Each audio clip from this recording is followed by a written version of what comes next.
Side event for the United Nations Permanent Forum on Indigenous Issues, Intersectionality, and Indigeneity.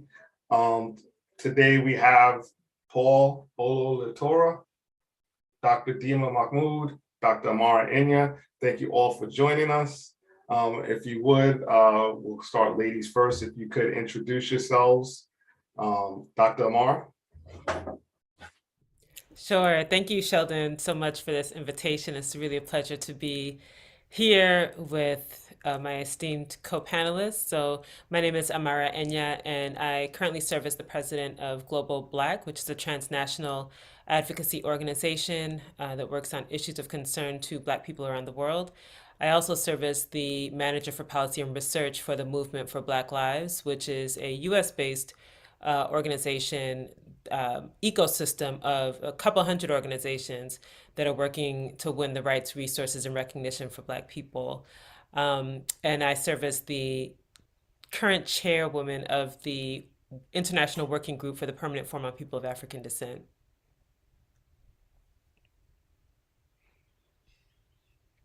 And I think you're muted. Dr. Dimah Mahmoud, if you would introduce yourself. Maskagro, peace and blessings. I greet you in my Nubian ancestors' tongue, a language that has that is endangered and I have been robbed of. My name is Dimah Mahmoud. I am Nubian of what is today called Sudan. I am the co-founder of the Nubia Initiative. I am privileged to be on the board of Edfu Foundation, Africans Rising US, the Kandaka official platform, and a number of others where all the topics and issues that we will be raising, at least some of them,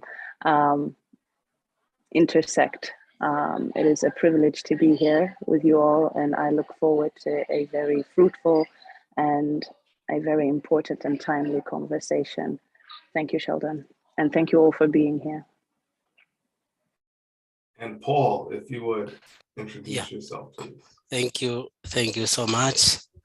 My name is Paul Ole Leitura. I'm a Maasai. I'm going to greet you to my name, my tribe name, Andasoba. That is greeting from my tribes. This is a tribe which is facing a lot of challenge now. That is, our culture is going to be distracted because of the systems. So I am the founder of Mulika Africa, and I'm also the founder of Saruno Jama Foundation, which deal with pastoral issues in Tanzania. Thank you for inviting me. I've been learning a lot from this platform that we have been really conducting. Thank you so much. Thank you for being here. Yeah, so we want to do a brief history of the Permanent Forum on Indigenous Issues and the Permanent Forum for people of African descent. They basically derived out of the Durban Declaration, and what it did was, the Durban Declaration and Program of Action. It's the UN's blueprint to combat racism, racial discrimination, xenophobia, and related intolerance globally. Out of this conference, there came several initiatives, and one of them was to do an international decade for Indigenous people, as well as international decade for people of African descent. And at the end of during these decades, there was proposed that a resolution should be passed, that there would be forums established. And in 2000, resolution 2022, the Permanent Forum on Indigenous Issues was established. The first meeting was held 2 years later in 2002. And just recently, they passed the forum in August, which Dr. Amara Enyia was pivotal in helping to get that passed, the forum on people for African descent. So that's supposedly taking place this year. And for a little bit more, I'll let Dr. Amara speak on that. Thanks, Sheldon, for some of that context, which is really important, especially linking both of these efforts to the Durban Declaration, which was commemorated last year and was really a pivotal moment in terms of really pushing to the forefront issues of racism, issues of anti-Black racism around the world, but really shining a light on it. And out of it came the decade, for which we have, I believe, 2 more years in the decade before it wraps up, and the Permanent Forum on People of African Descent, which is something that's been a long time in the planning, but it was just last year in 2021 that we were able to get the resolution passed by the General Assembly. And so it was definitely a global effort. People of African descent from around the world really came together to do the advocacy, to really push the member states to move favorably to adopt the modalities that we had drafted.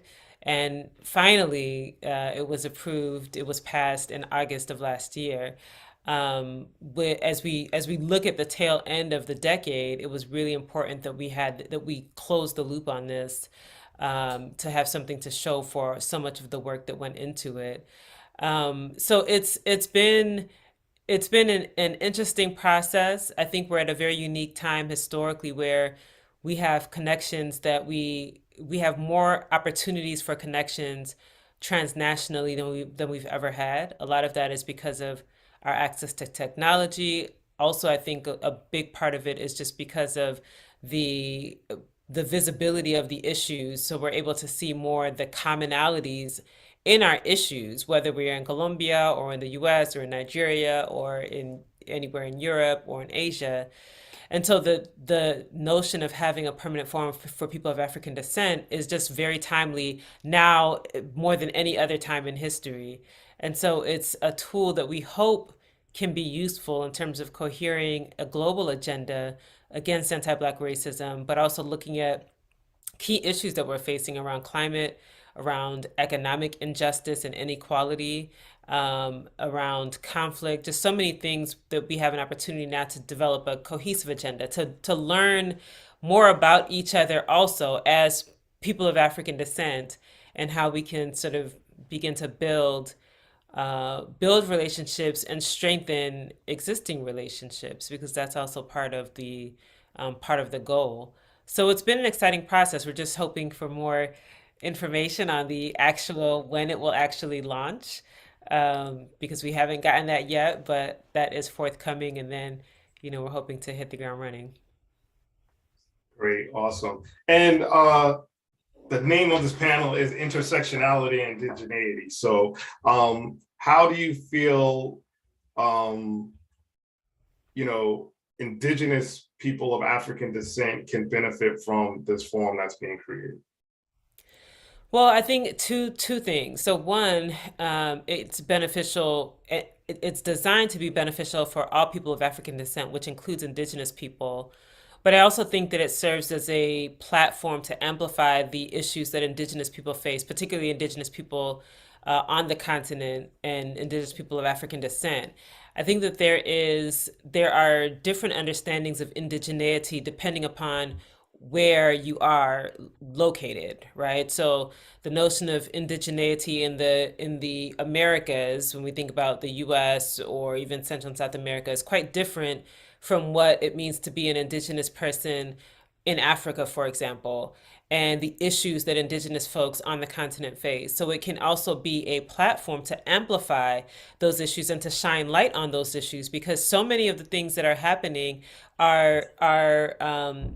need so much more attention. So you can think about small farmers and pastoralists and the challenges that they're facing, even as we have this onslaught of industrial agriculture forcing their way into the continent and essentially destroying people's way of life.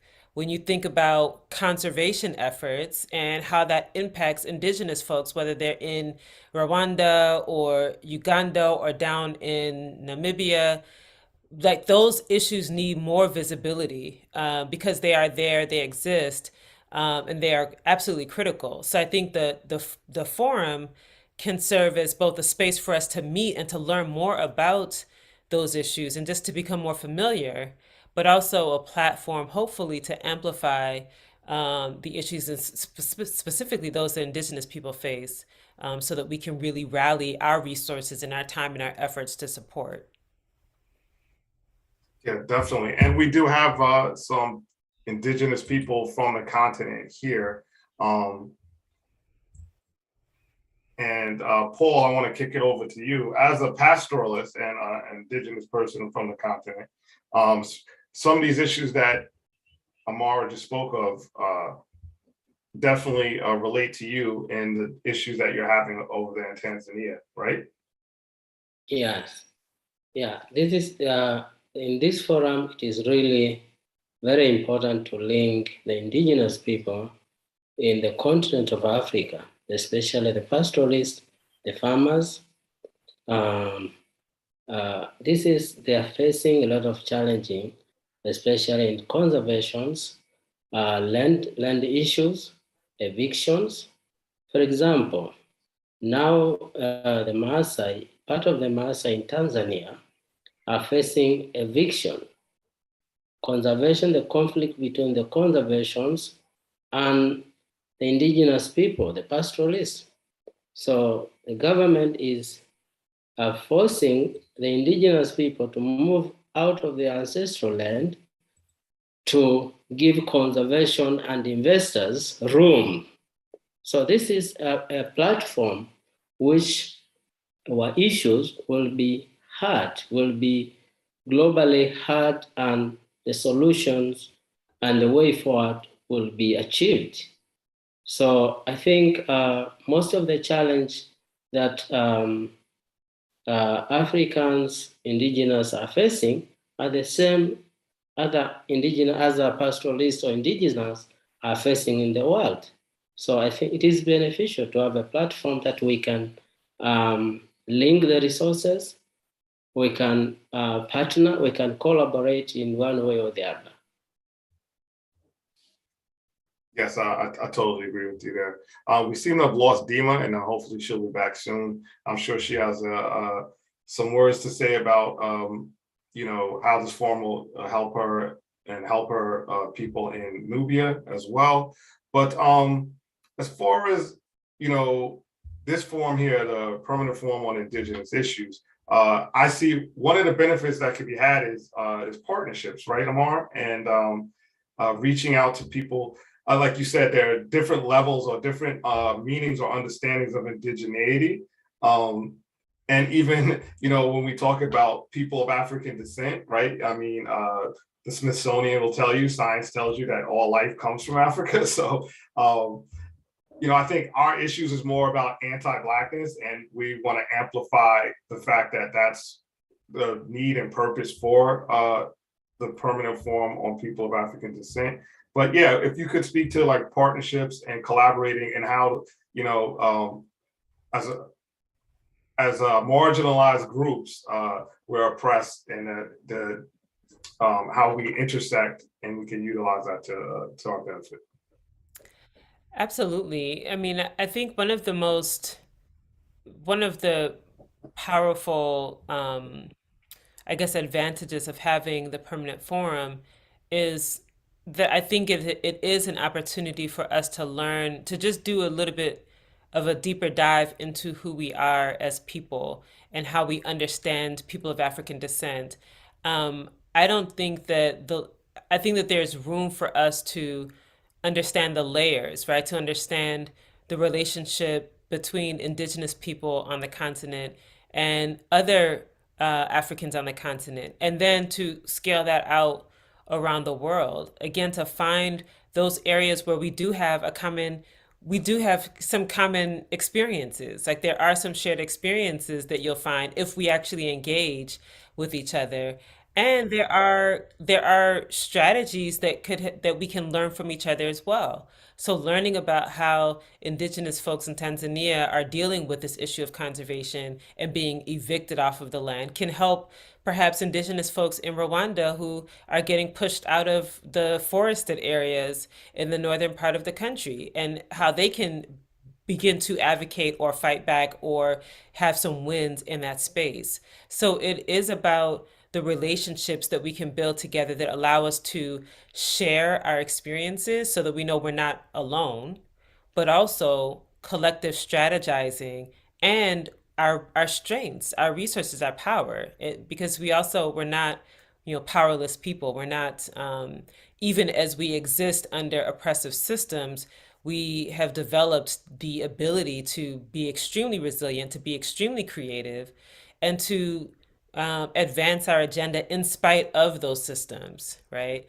And so I think that the forums create space to do that. And the partnerships it's about just having a posture of humility too, right? Because I think there is so much that we have to learn from each other. And also, especially for those that are coming from the Western context and from the West, there's oftentimes this notion of sort of, you can learn from us. Here's our information that we can share with you, when actually there's so much that those in the West, whether people of African descent or otherwise, could learn from our folks that are on the continent, that are in other parts of the world. And so this is also a space to be able to step back and listen and actually learn some things as we build these relationships. So I think those are just a few of the benefits, I think, from a relationship or a partnership. No, I agree 100%. And I do see that we have Dimah back. Dimah, are you, can we get some audio maybe? Maybe if you just start your audio and not your video.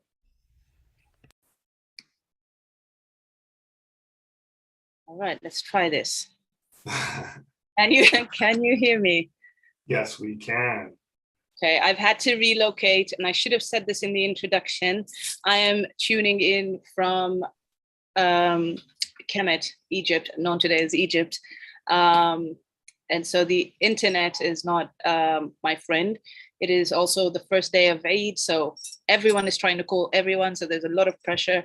But I will take this as an opportunity to say, this is what happens when we're using things that were not created by us for us. Internet, technology and all of that, it has its pluses, but we still need to be able to create our own things to support, to serve us the way we need to be served, to fulfill what it is we're here to do. And I'm livid that I missed half of what Dr.Amara said, and it disconnected right at the point where she was talking about the importance of the intersectionality, of the connection between the forums, the Permanent Forum for Indigenous Issues, and the transition into this Permanent Forum for People of African Descent. Because here's the thing, we talk about Africa and Africans like Africa is only the physical geographic mass that is the continent of Africa. Africa is Africa and all her children in the diaspora. Whether they identify with that or not, that's a different story, but that's all part of what we're here to heal, what we're here to understand, how we got to a point where we don't know our family, we don't know the language in which to communicate with our family. And then some of us are angry because some of us can't identify with who we are and where we come from, but they don't know, and we don't know. Because whatever the system that's been created has been designed to keep us isolated from one another. And this is here we have an opportunity where we can create this space where we can come in all we are, where no one can tell us, you get to be this and not that. You can be this, but not this, but not that. You can feel this way, but you don't have the right to claim 1, 2, and 3. And I'm sorry, as I was moving, as I said, the audio was in and out. So I may be completely off point here, but everything is connected. I'm a firm believer in that. And yes, my joining Edfu Foundation has been one of the biggest blessings of my life, and I'm not just saying this because I'm on the platform of Edfu, but because I see and I have been part of what it means to hold space for our global family and remind ourselves first and foremost, and then those decision makers who think they are making all the rules that are running this world, that we belong everywhere, that there is not one space that people of African ancestry do not belong. Be that a decision-making table, be that a forum, be that a hall, be that a building, wherever we belong everywhere, because we belong to this earth and everything it holds. Now, where we start to have these conversations, where we start to have these connections, and I remember the first conversation I had with Sheldon was at CSW 2018, and he was telling me how he had attended, I hadn't heard about the Permanent Forum at the time. We were at the Commission for the Status of Women, and he was letting me know that, you know, we have the Permanent Forum on Indigenous Issues. And he was saying how he went there for the first time, and he was then told, you know, this isn't your space. You're not Indigenous. Who gets to tell whom, who or what they are? This is what we're here for. These are the questions we need to be asking, because the questions we have connect us far more than the answers we seek. Wherever we are in the world, whatever problem we have to solve, whatever cause we are carrying, whatever flag we wear, whatever it is, it's the questions we have, and we need to ask more questions. And I'm really, really looking forward to this forum, allowing us to ask these questions, allowing us to explore the answers together. Feel free to stop me, because I'll keep going. No. I mean, I think that's well said, and I think I would like combine that with what Dr. Amara said, is that, you know, we can take these opportunities to learn from each other, to grow, to not be compartmentalized by Western systems and a Western framing and thought pattern that has basically kept us oppressed for the better part of 700 years or so, right? So I think I'm a person, I like to think holistically, and that's how our ancestors like raised us, or, you know, imbued in us to do, is to think holistically, that everything is connected, the interconnectedness of us all, right?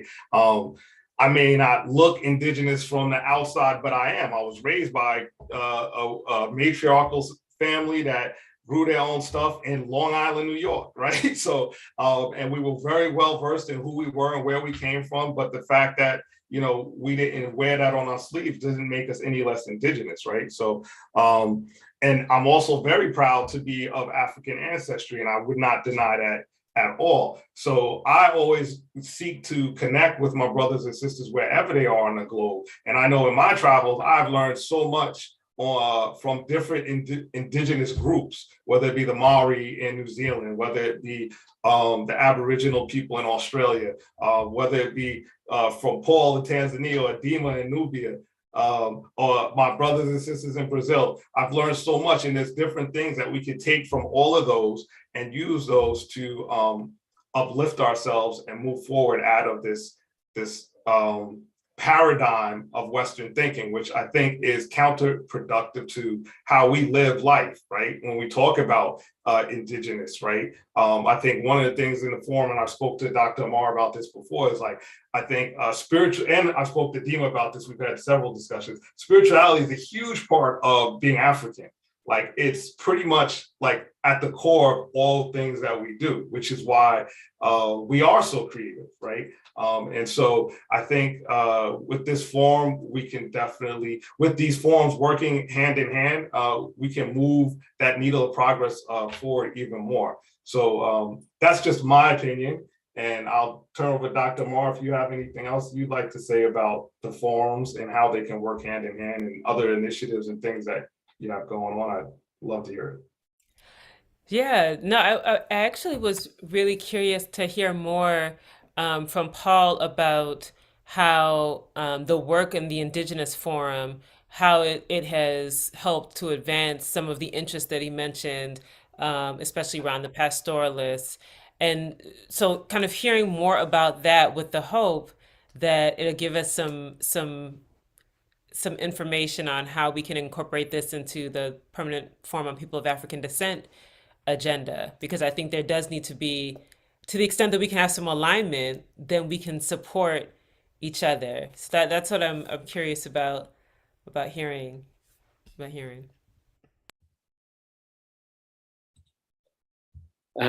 Thank you, Dr. Amara and the panel. For us, indigenous people, the Maasai, we have been facing a lot of challenges.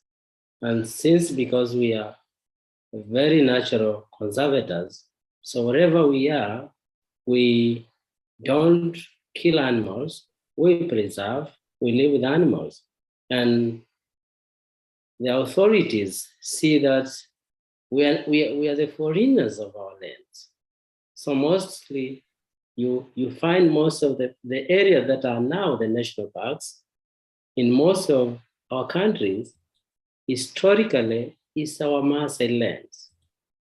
Like an example, the Serengeti National Park, where my mom was born, called Serengeti. The name Serengeti means Serengeti. My mom was born there. In those years, then we have been moved from the Serengeti, the plain of Serengeti in Ngorongoro. So in Ngorongoro, we live there with animals. Now, the government is now coming up with a plan saying, they're willing to go. We are now giving you a land somewhere in Tanga so that you go and cultivate and have good houses there. But that is only a trick, because behind the scene, the government is cutting off all the social services, doesn't take the money to the health facilities, doesn't take money to the schools that are there in that area. So, but beyond the scene, things are very dangerous. People have been forced. You don't talk to any media. You don't go to the public and say the truth about the eviction in Ngorongoro. And the second thing is, if today you are moving the Maasai from the Ngorongoro or from anywhere, or any indigenous from their original lands, you are just distracting their cultural system, their traditional way of living. Now you want us to live a modern life. Well, it is good to live, but our system is not supportive to those life. We need to live our communal life, our life that are very lovable. People are organized, united. We respect our traditions. But you take us now to Tanga, in the middle of the city, in the middle of other tribes, with a land which has a lot of conflict. So we need to support each other by backing us, speaking the global communities, our issues to be heard. I've been speaking with my brother, Sheldon, Dimah. I remember Dimah attended one of the Al Jazeera live talk. You saw how people talk, how bitter we are because of the challenges that we are facing. And because what we just need to push ourselves, to air out our challenges. So Dimah wants to... Our systems are not friendly. Our politicians are not our people. They are our people when they are looking for their votes. But when they become in the systems, they don't care. They don't care whether their people are evicted. So we, the Maasai of Tanzania, are really now, especially the Ngorongoro Maasai, facing a great challenge. 70,000 people are evicted. We are not going to leave our ancestral lands. We need you guys to voice out with us, to support us in all mechanisms to make sure our people retain their dignity and their respect on their land. Our land is our life. Our pastoralist systems is our daily life. That's what I can say for now. I have a lot I can't speak because I feel bad about it. No, definitely. You should have that opportunity to speak. And I think, one thing I've learned by going to MRIP and the Permanent Forum here is the one things that I've always heard is land rights and free, prior, and informed consent. And this year's theme of the Permanent Forum is Indigenous peoples' business autonomy and the human rights principles of due diligence, including free, prior, and informed consent. And free, prior, and informed consent refers to the right of Indigenous people to give or withhold their consent for any action that would affect their lands, territories, or rights. And it sounds like, Paul, like the Maasai people are not getting free, prior, and informed consent. And so this is something that should be that the UN should take note of, and that this forum should be assisting in making sure that you are getting that and getting that assistance that you need. And that's something, Amara, that the Forum on People of African Descent could definitely put their support around making sure that people get free, prior, and informed consent, as well as other things that we could talk about. But I know Dimah wanted to speak on and relate what Paul said to Nubia. So please, Dimah, go ahead. Maybe let me add that before you, Dimah gone, as like something that as indigenous people can learn from the Maasai, that we at the Maasai still have our identity. We still recognize each other because our last name is a clan name, which there's no where my relative in US or in West Africa, I can recognize by the last name or the clan names. So the thing that because of the culture, we try to restore our culture, but this culture is going to be distracted if we are now being forced to change our tradition and to be moved from our original land to other tribe land, which we cannot have the opportunity to promote and to practice our tradition. Thank you. Thank you, Paul. Dimah. Yes, thank you, Paul, for bringing this. And you and I have spoken about the similarities, the eerie similarities, and the dots that we need to be connecting. I started the work that I started for the Nubia Initiative, and I co-founded the Nubia Initiative with my sister. As I said, my language, my Nubian language, is an endangered one. The last generation to speak it is my father's generation. And now there is a movement among young Nubians to try and revitalize that. And obviously it's faced with a push. But upon starting the work on the Nubia Initiative, it was very, very clear that if we were going to go the political route, if we were trying to understand the politics of how Nubians reached where they reached, we were going to be shut down. This needed to be from a different angle. And this is where the intersectionality of all things come in. This is where we need to be able to connect these dots from different spaces. When I heard what was happening to our Maasai family in the Ngorongoro region,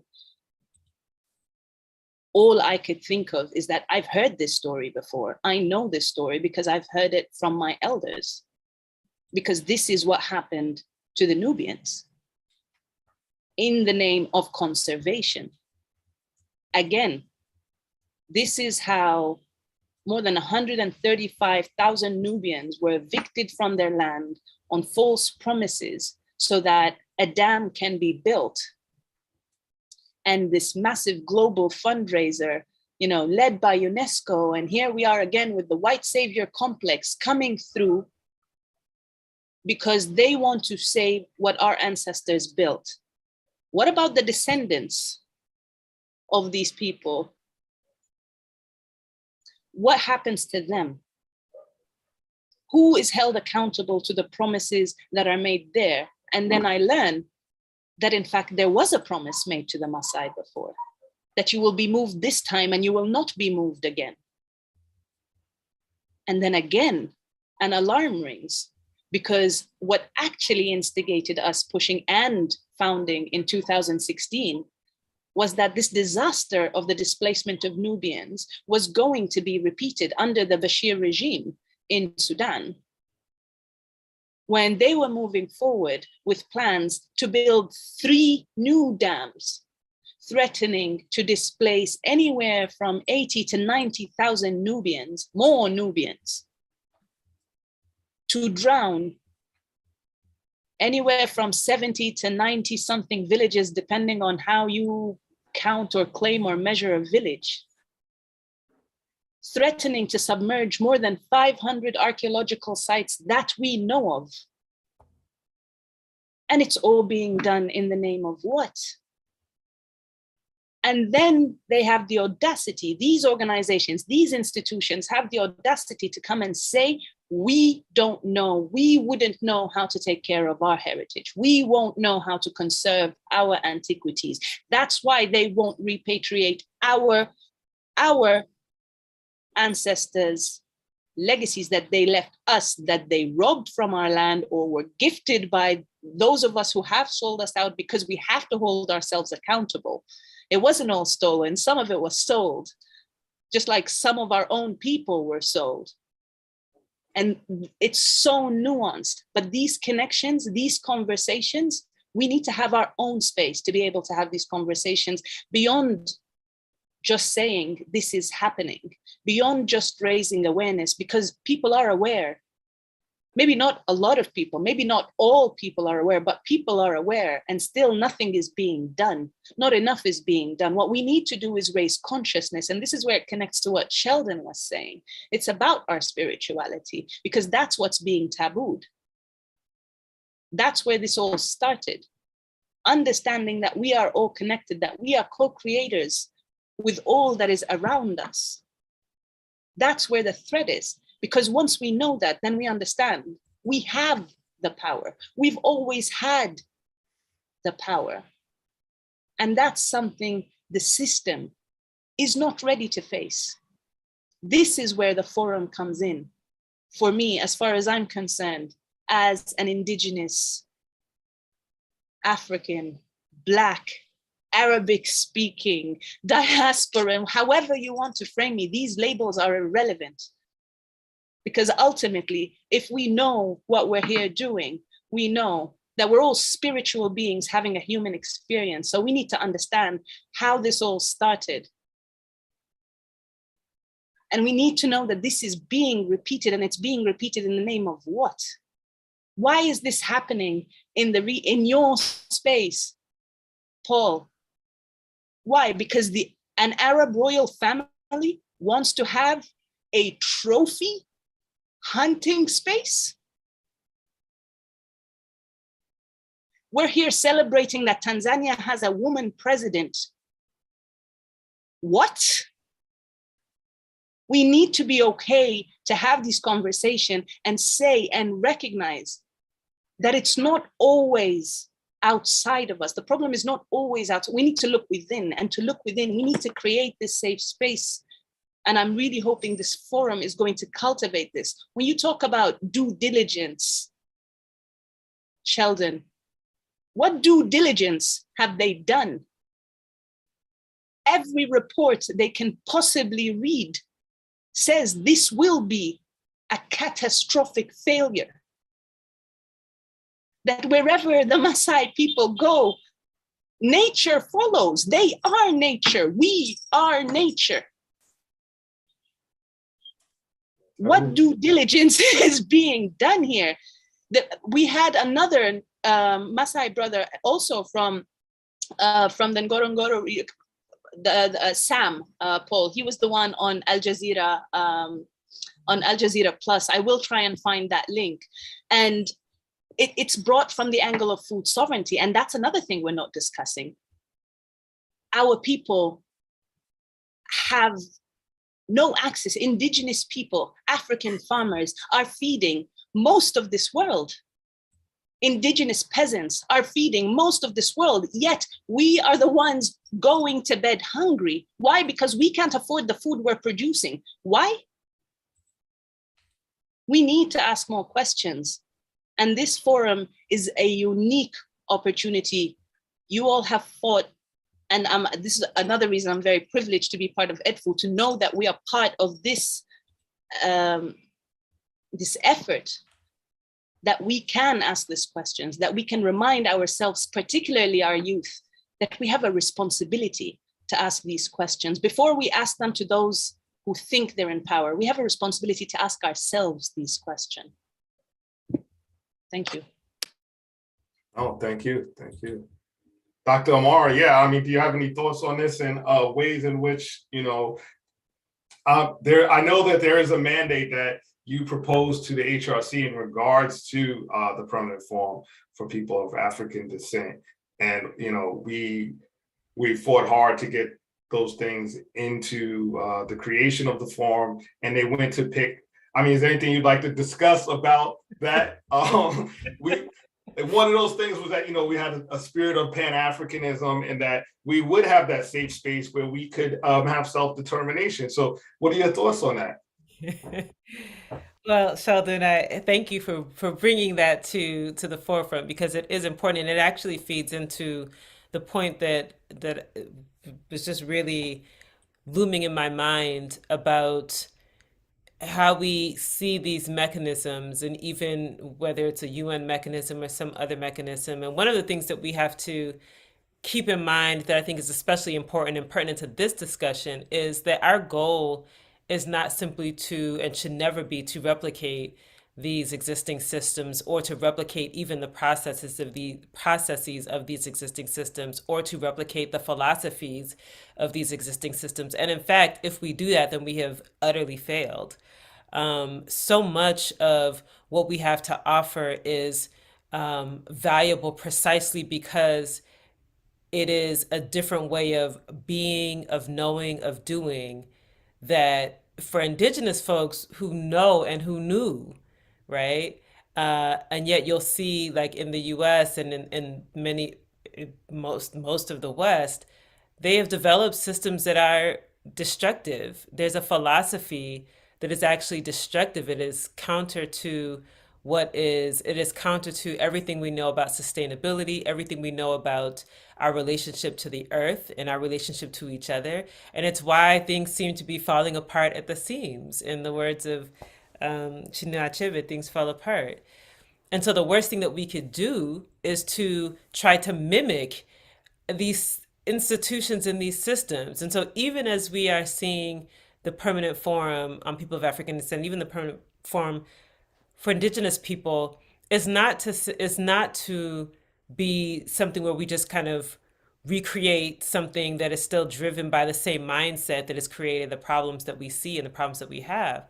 But it is just for us to come together to build new systems using our own thinking, our own philosophy, which predates much of what we currently see.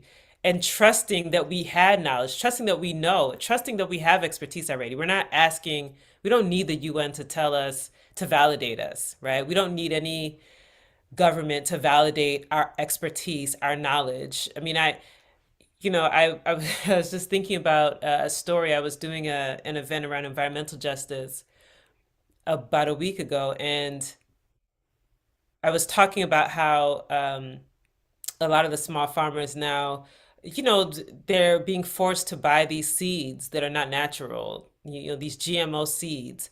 They're actually criminalizing you for using indigenous seeds, because they want you to have to keep going back to buy these synthetic, GMO seeds from big agriculture, so that they can always have a market and have access to a market.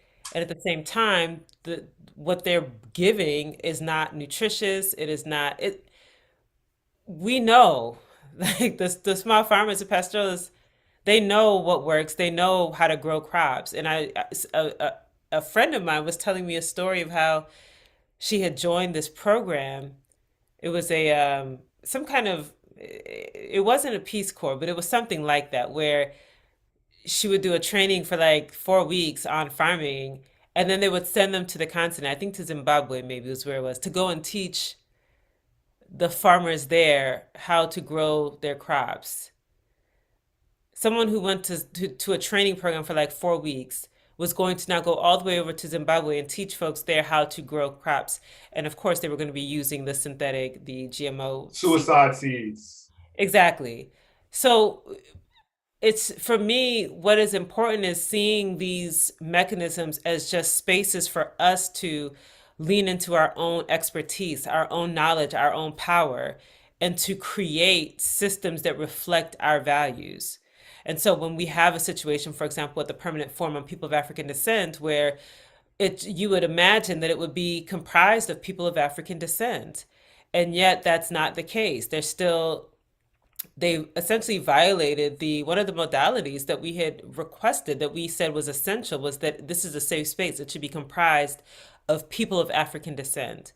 And to have the UN be an entity that completely dismisses that core fundamental requirement to place whomever they want on this permanent forum, it just speaks to the fact that these institutions are not going to save us, that these institutions are not the place where we're going to, that we can't sort of sleep, or we can't fall back because we did get the permanent forum established, which is a win. But we also have to still know what we're dealing with. And for that, we have to lean to each other and to ourselves so that we can actually create institutions that reflect who we are, that reflect our values, that honor who we are, that honor our ways of life, that honor our experiences, that honor the knowledge that we bring. And so we have to continue to do that, even as we make progress with these permanent fora. And it speaks to the fact of why it's so important that we link, that we share these stories, that we share our experiences, so that we're all on the same page about what it is that we're facing, and also the work that we have to do and the work that we can do collectively. No, here, no doubt, 100%. Say less. I mean, I agree so much.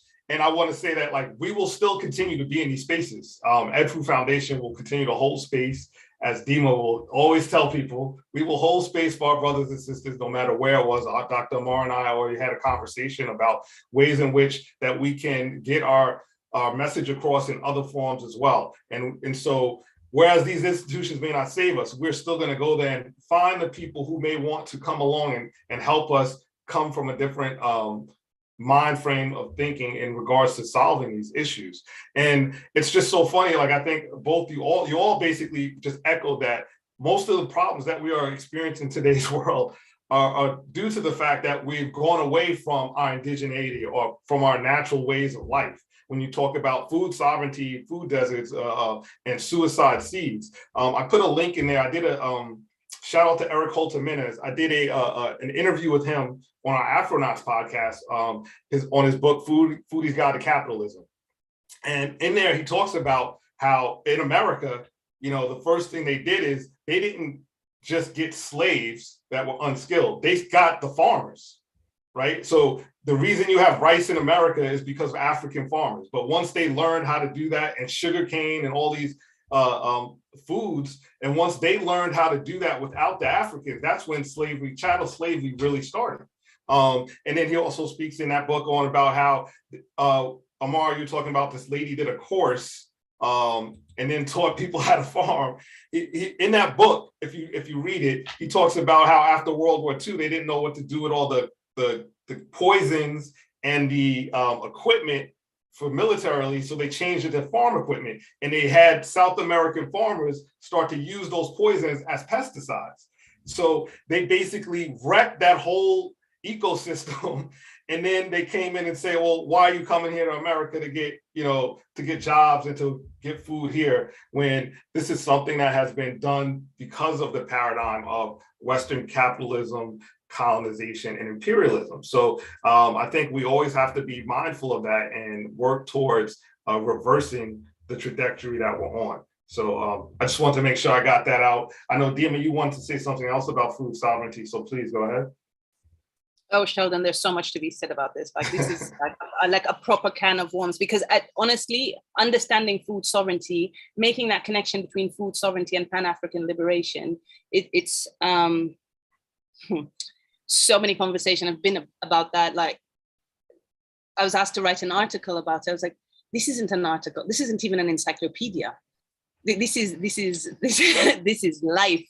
This is the life of every person of African ancestry. When we don't have sovereignty over our foodways, over our land, over how we choose to feed ourselves. There was the UN Food Systems Summit, and there was quite an uproar where indigenous and peasant movements from around the world, including the continent, the Alliance for Food Sovereignty in Africa, which has over 200, the number escapes me right now, all submitted a letter to the Secretariat saying, you cannot have the general coordinator of this summit be the same perpetrator of all that what small scale farmers in Africa have to endure, because they're peddling and pushing through these GMO seeds because they're funded by the likes of the Bill and Melinda Gates Foundation and whoever else, because they're lining their pockets, and it just goes completely ignored. And I remember we had this conversation within the Edfu board.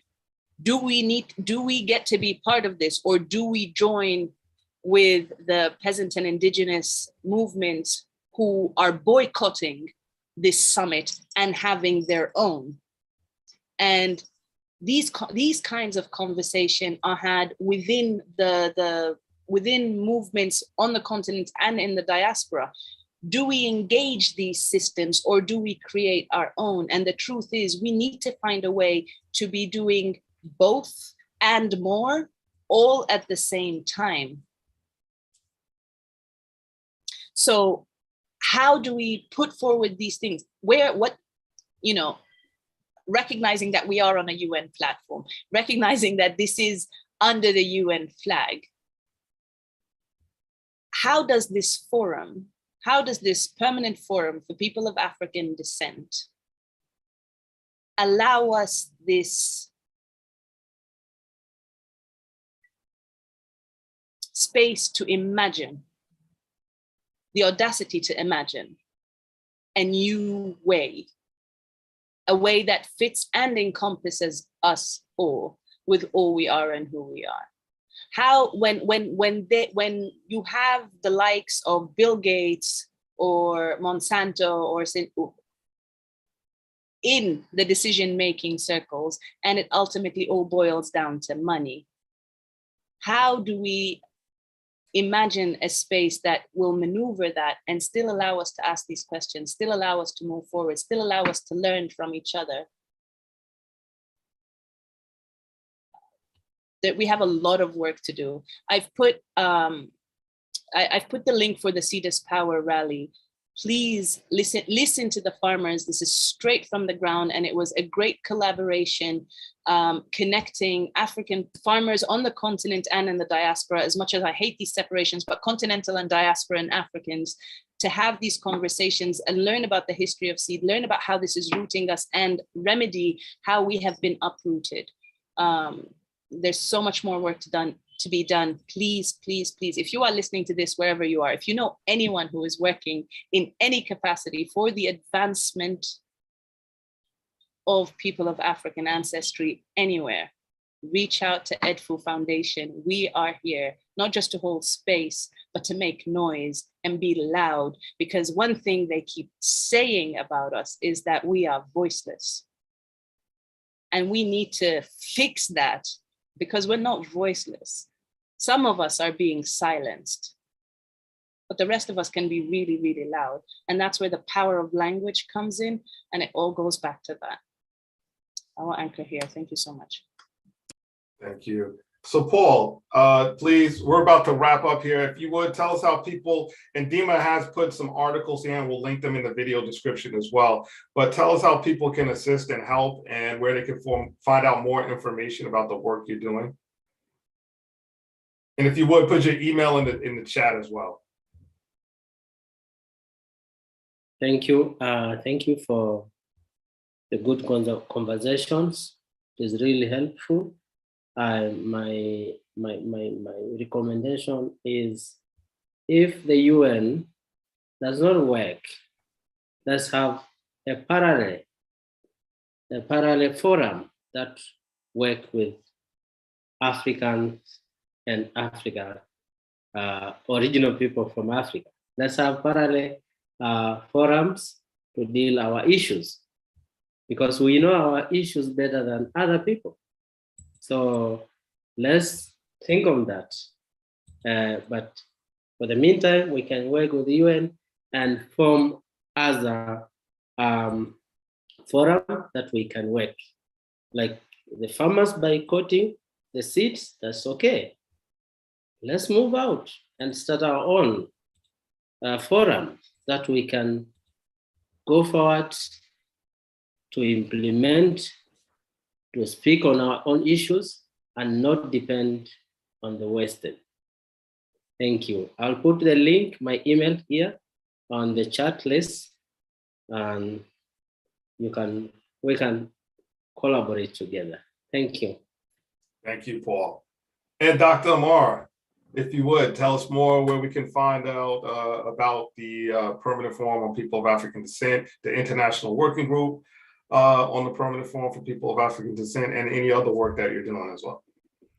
Yeah, sure. So I think I would definitely encourage people to reach out. Actually, I was going to say to you, Sheldon, get your contact information if they're interested on the International Working Group on the Permanent Forum. We're actually in the process of finalizing our charter. We have folks from around the world that have been meeting. We meet on the 4th Tuesday of every month. And we've been doing so since last year as we try to set the groundwork for a strong forum. And in that, we also want to collaborate. We want to develop partnerships. So we've been doing some of that outreach as well. So I would encourage folks, if they are curious, to get involved. And then we can share the information on the monthly meetings. It's virtual, so that people can join and learn more about that effort. I think more broadly, just it's just ongoing work on multiple fronts. I mean, I had the pleasure of working with the Alliance for Food Sovereignty in Africa as recently as a couple months ago, and did a report with them and have been supporting those efforts. I think there's so many other efforts that are taking place around the world. There's so many fronts that we have to be you can almost take your pick of what issue. There's a front where our voice, our resources, our time, our talents, and treasures are needed. And so I would just encourage people to look around and see what speaks, what resonates with them. What is the issue? If it's police brutality or state violence, if it's food sovereignty, if it's economic injustice and inequality. I mean, there's so many issues that what we bring to the table is needed. It's just a matter of us deciding to get involved and get engaged. And so that's what I would encourage people to do. There's no one particular area that's more, important, or that where you won't be a value add. And so I encourage people to get involved and to learn more about these issues, and to get connected with folks who are on the ground so that we can flank them and support them as necessary. And yeah, I would just leave it there. Well, thank you very much. I appreciate you for being here, Dr. Amara. I thank you, Paul. I'm going to let Dimah say something. But before I go to Dimah, I will say that, people are more than welcome to reach out to us at edfufoundation.org, contact@edfufoundation.org. And we'll gladly work with you, partner with you to try and resolve some of these issues as we should. Like, that's what we're all here to do. You can look for other side events that we'll be doing with the Permanent Forum, with the working group at the high level political forum coming up, and the Human Rights Council, and any other forum that we are have access to. So with that, I'll close out. But Dimah, you did say you want to say something before we depart. Yes, thank you, Sheldon. Normally I start with this, but I did want to close with this because yesterday was a commemoration of the Sudan massacre. As I said, I am Nubian. from what is today called Sudan. And for those of you who don't know, our revolution continues.